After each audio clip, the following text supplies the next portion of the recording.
ఈరోజు గత ప్రభుత్వంలో జన్మభూమి కమిటీలని పెట్టారండి. ఆ జన్మభూమి కమిటీలు ఎవరికి పెట్టారు, ఎవరి కోసం పెట్టారు? వాళ్ళ వర్గానికి, వాళ్ళ పార్టీలో సంబంధించిన వాళ్ళకి, వాళ్ళని జెండాలు మూసే వాళ్ళకి, వాళ్ళని హైలైట్, వాళ్ళని పేదవాడికి కాకుండా పెత్తందారిని దగ్గర చేసుకొని వాళ్ళకు దోచుకొని పెట్టారు.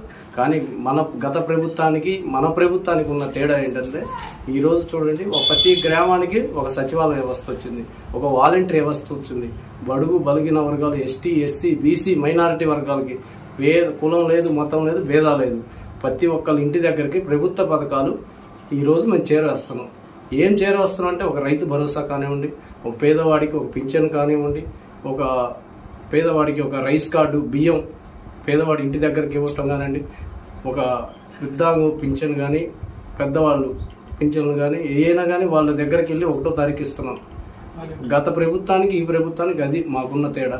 ఇంకోటి రెండోది వచ్చేసి, ఈ ప్రభుత్వంలో ఎస్టీ, ఎస్సీలకి జగన్మోహన్ రెడ్డి గారు ఎంతో పెద్దపీట వేశారు. అది రాజకీయంగా కానివ్వండి, గవర్నమెంట్ ఇచ్చే చేయూత కానివ్వండి, ఏదైనా కానివ్వండి, ప్రతి ఒక్క స్థానాల్లో కూడా వాళ్ళు వెనకబడి ఉన్నారు, వాళ్ళు కూడా ఈ సమాజంలో ప్రజలే అని గుర్తించిన ముఖ్యమంత్రి గతంలో ఏ ముఖ్యమంత్రి లేదు.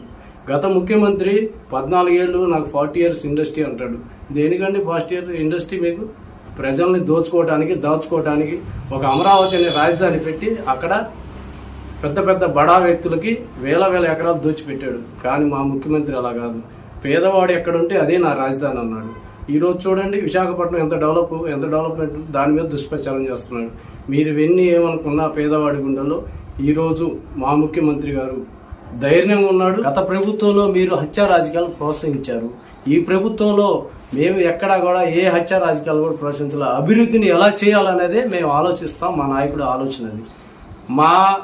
మా శాసనసభ్యులు గౌరవులు పిన్నెల్లి రామకృష్ణారెడ్డి గారు, అతను 4 సార్లు గెలిచిన కానీ ఏ ఒక్క వ్యక్తిని కూడా హత్యా రాజకీయాలు ప్రోత్సహించాల.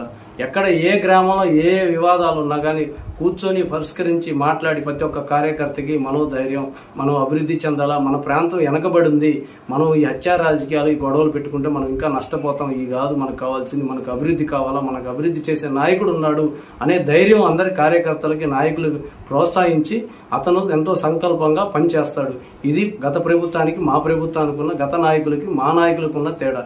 గత ప్రభుత్వంలో బ్రహ్మారెడ్డి గారి తల్లి దుర్గమ్మ గారు ఎమ్మెల్యేగా ప్రమాణ స్వీకారం చేసిన రోజే కాంగ్రెస్ కార్యకర్తలని 6గురిని అతి దారుణ హత్య A1 ముద్దాయి ఉన్న ఈ బ్రహ్మారెడ్డి మళ్ళీ మధ్యలో ఒకసారి పోటీ చేసి ఓడిపోయి దాక్కున్న ఈ బ్రహ్మారెడ్డి, ఈ ప్రభుత్వం మళ్ళీ ఇప్పుడు మా ప్రభుత్వం మేము చేసే అభివృద్ధి ఓర్చలేక ఇలా నాయకుడు ఇట్లా ఉంటే మా పార్టీ కన్నులుగా అవుద్ది ఈ ప్రాంతంలో అని ఆలోచనతోటి మళ్ళీ హత్యలు చేసే బ్రహ్మారెడ్డిని తీసుకొచ్చి ఇక్కడ పెట్టాడు. మీరు ఒకసారి గమనించాలా ప్రజలారా, బ్రహ్మారెడ్డి ఇన్ఛార్జి కాకముందు ఈ ప్రాంతంలో ఏమైనా హత్యలు జరిగినాయా? ఈ బ్రహ్మారెడ్డి ఇన్ఛార్జి వచ్చిన తర్వాత ఏమైనా హత్యలు జరుగుతున్నాయా? ఇది ఒక్కటి తేడా చూడండి.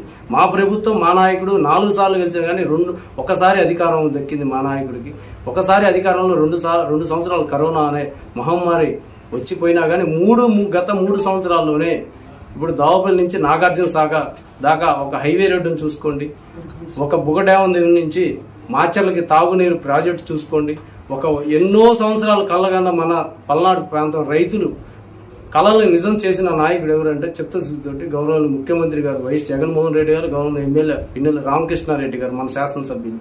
చూడండి, ఈరోజు ఫారెస్ట్ అనుమతులతోటి ఈరోజు ప్రాజెక్టు కూడా స్టార్ట్ చేయడం జరుగుతుంది, పనులు కూడా జరుగుతున్నాయి. కానీ గత ప్రభుత్వంలో వీళ్ళు ఏం చేశారంటే, వీళ్ళు గెలిచిన ప్రతిసారి ఏంటంటే ఒక శిలా పథకం వేసి దాన్ని వదిలేసి వెళ్ళిపోయేవాళ్ళు. అది గత ప్రభుత్వానికి మా ప్రభుత్వానికి ఉన్న తేడా.